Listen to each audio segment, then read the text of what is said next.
Having gained access,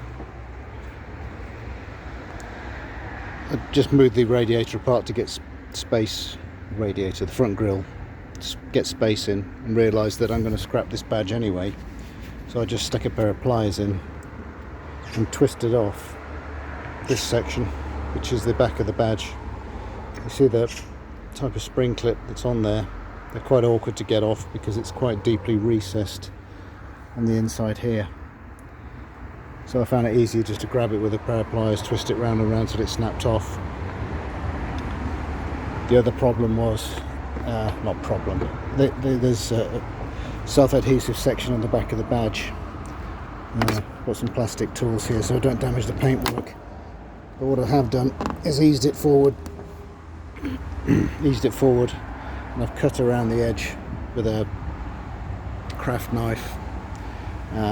Once I've got the other plastic tang and washer off, I can reuse the washers on the new one, but then I'll need to ease away the adhesive on the back. I might get a heat gun on that, that might help. It might go without, or get a bit of fishing wire, dental floss, something through it. That's been suggested in other videos and comments, but that's all that's going to be holding it on after that, so that should get the job done. Hopefully a picture of a nice new badge at the end.